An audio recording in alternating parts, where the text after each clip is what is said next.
Hey everyone, Robert here again with another baseball card collecting video. Thank you for watching, and if you haven't done so, please subscribe and check out my other videos. So this is part 2 of my baseball card history series, just looking at my collection through the lens of baseball card history. So where we left off was 1988. And you can check that out in my last video. But in 1988, we're seeing Topps expanding their base cards to big Topps, and we're starting to see some new baseball card companies coming into the industry. So here we are, 1989, and well, I guess for this video, it's short in the age range. We're looking at 1989 to 1992, and this is really more. We're going to see more explosion. This is the peak of baseball card companies. Going to see a lot of new names. The standard companies, you're going to see them expanding, going beyond just a base card set, experimenting with other sets. So let's see what we got. So we're starting with Topps here. This is still the Topps Company Incorporated. Again, they are no longer being trademarked as the Topps Gum Company. This is Topps Company in general, since they've expanded to other venues such as strictly baseball cards. So what we're seeing here, this is the base card set, and then this is something new, or at least for me. I'm not sure if this was in 1988, but this is a mini card. So now they have a base card set, they do have a big Topps, and they've got the minis. You'll see here the minis are kind of a copy of the base cards, just a different size, different pictures. This is both Gerald Young of the Astros. Two different photos. The banner's the same. The style of the team name is the same. Mike Scott. Different pictures. Very similar. It might have been the same game. Who knows? But you will see, Topps still trying to hold to the traditional look. This is the backside of the mini card. It's actually a lot colorful, a lot more interesting to look at than the base card. I kind of wish they did this for the base card set too. And then peeking around behind, this is the big Topps. So again, they're still trying to do something different. They're being experimental, something modern. These block lettering, a bold, I guess what we would call an HD picture, just a big, broad, widescreen photo. You have your portrait with another photo in the back of the player in action at a game. And then on the back side, just using all that room, stats, and you still have some cartooning with history of the player's background, of the player's career. Very colorful, very bold. These are great. Got quite a few of these locally. Someone, I guess, just offloading their collection. That's what the wrapper would have looked like. It's actually cellophane rather than wax paper. Something different, and not sold with gum.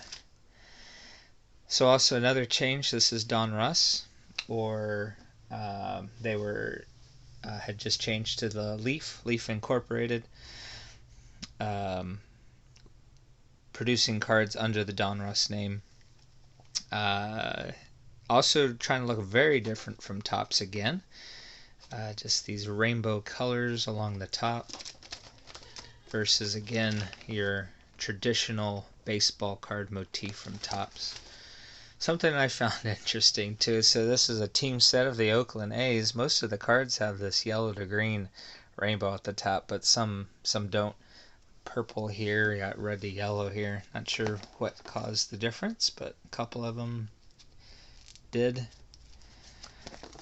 But just pretty to look at. A lot of vivid color, even the background, this bright orange. Beautiful card set. Definitely standing out from Topps that year. So this next one here is Score. This was a brand new card company that had just entered the scene in 1988. Beautiful backgrounds, color photos on the back. Different motif. Score definitely trying to stand out from the other card companies. Then next is Fleer. Also trying to look very different from everybody else. So this is competition one. Competition definitely was hot by this time. Not too much in the back, a lot of stats, some color there, but to me, Fleer just trying to be a traditional baseball card company. So here's a brand new entry to baseball cards. This is Upper Deck. 1989 was their first year, and by the name Upper Deck, like this was supposed to be your premium baseball card. I have no idea. I would imagine the packs were a little more than everybody else. So this, as compared to all the other cards we were looking at, cardstock with just a photo on a matte cardstock. Upper Deck went glossy. Like, these are beautiful photos. These are photos, action photos of your baseball players. Just a great look. Even the back, you got another photo of your player. Absolutely gorgeous. 1989, Upper Deck came out. They changed the game, and it would take the other card companies quite a while to catch up to that. So now we're at Topps. This is 1989. Topps is now trying to be experimental, try something different. It's okay. These colored borders here, they're still using, like a newsprint type production to print their cards. This is still nothing like Upper Deck. Kind of this washed out yellow background. But something new, something interesting. Topps is trying to break out of their mold and see if they can capture kids' attentions. This is Big Topps. I don't have any of the minis. I know they produce them, but I don't have any here. This is the Big Topps. Still definitely something different that they're trying out. The back, cutting back on the cartooning history of the player, but still something they were doing. I felt like they cut back on the color, not as colorful, but definitely still vivid as compared to their base set. So 1989 was also when Topps had acquired the Bowman name. Bowman was a different, separate baseball card company decades before. Bowman lost out to the baseball card wars in the 60s or late 50s. Topps became king and Bowman left, folded. Topps would eventually buy Bowman and use the name and put out baseball cards under the Bowman name. Not sure why, but something different. And as everyone knows who still collects baseball cards, Bowman under Topps is still something that they produce. A big line right now is Bowman Chrome. I think, again, still trying to look at that nostalgia of baseball. Their base set was definitely something new and different and creative and bold. To me, Bowman kept Topps still producing something that was traditional. Apparently it worked. Bowman is still around. This is Donruss, definitely still doing something different. It's kind of this paint splatter on the edges. All the cards have this red border and orange background. Still cool. Here's Score.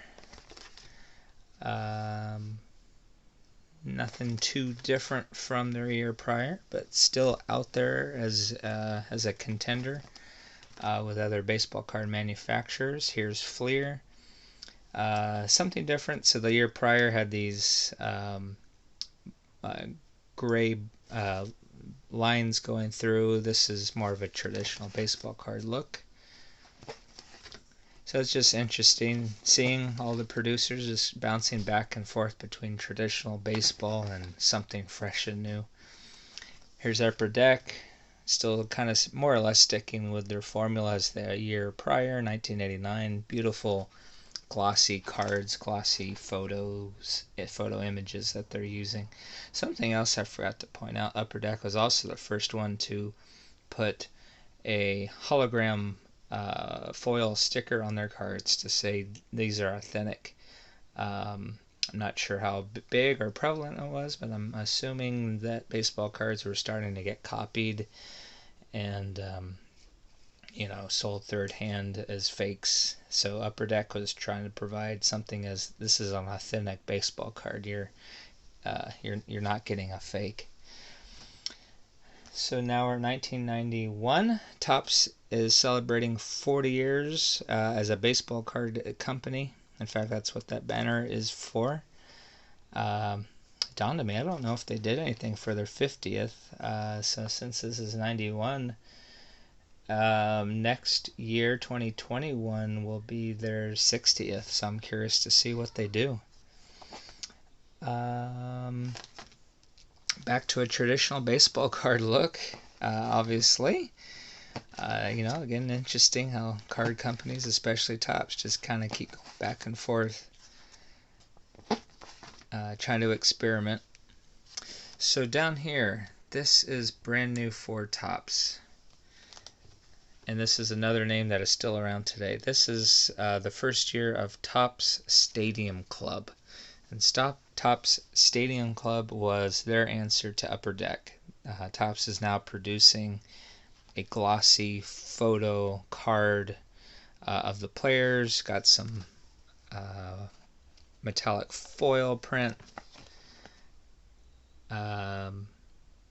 No photo on the back, but just a full color graphic on the back side. They also have older cards that they're featuring. But yeah, Topps is now starting to take Upper Deck as a serious contender and trying to compete with their Topps Stadium Club. Again, that is still a line that they carry today. This is when it all got started. Donruss, 1990. Nothing too different for them. They are out there. They are still around. Haven't quite caught up to Upper Deck or even Topps. Here's Fleer, something different and bold. These yellow borders, color photos on the back. As I mentioned last year, Fleer and Leaf couldn't sell gum. That was a Topps thing with their cards, but Fleer could sell stickers, and this is an example of one. So here is Fleer now trying to contend with Topps. Fleer is now putting out their separate premium baseball card set outside of their base set. This is called Fleer Ultra. That name would stick around until Fleer unfortunately will disappear from the scene, and that will be coming up in my next video and last video, part 3 of 3. Beautiful cards. This is not glossy. This is still a traditional cardstock matte finish, but just beautifully printed. A lot of color. Beautiful card. Here's Score, 1991. So something else that would change, Topps had entered the Canadian market by purchasing a candy company called O-Pee-Chee, and Topps would produce baseball cards, essentially copies of the same card, but instead of Topps it would say O-Pee-Chee. So at this point, O-Pee-Chee did become its own baseball card company. So totally different from Topps, doing this all on their own, becoming their own thing. And this is, I believe, this is the first year set that came out. Leaf is still owned. Well, Leaf as the card company and candy company that produces Donruss. This is also their first year that they're putting out a totally different, separate baseball card set under the Leaf name. Something that still continues. Well, the name Leaf still continues today. It's now a different company, but this is the first year. Donruss, Leaf, Donruss, and Leaf look totally different, totally separate. And then Upper Deck, 1991, still more or less doing the same thing. Beautiful glossy photos. I think it would take a while. They probably felt that they were doing great. They were producing something no one else was, and weren't going to change anything just yet. Something else to note. This is actually a a high school baseball player card, put out by a gaming card company called Classic. I actually have a card game of Star Trek The Next Generation that Classic put out. I think they had other card games at the time. Really interesting that Classic Card Games was now trying to get into the baseball card field as well. This was big stuff then. This is the heyday of baseball cards, and it looks like Classic wanted a piece of the action, as they say. So this is the final year of this video. This is 1992. Here's Topps. Still sticking with the traditional baseball look. Topps Stadium is still selling well. Competing with Upper Deck with these beautiful glossy photo cards. Donruss is down here, more or less sticking to what Donruss does. Putting a little more color into their product. Love the backgrounds with the face shots on the back. Here is Fleer playing around with their cards as well. You're gonna just a lot more color. Ever since Upper Deck came out, the other card company has been trying to now keep up, producing that same photo quality on the card. And here is Score. This is my Astros team set from Score of 1992. And this is a new line. This is Studio.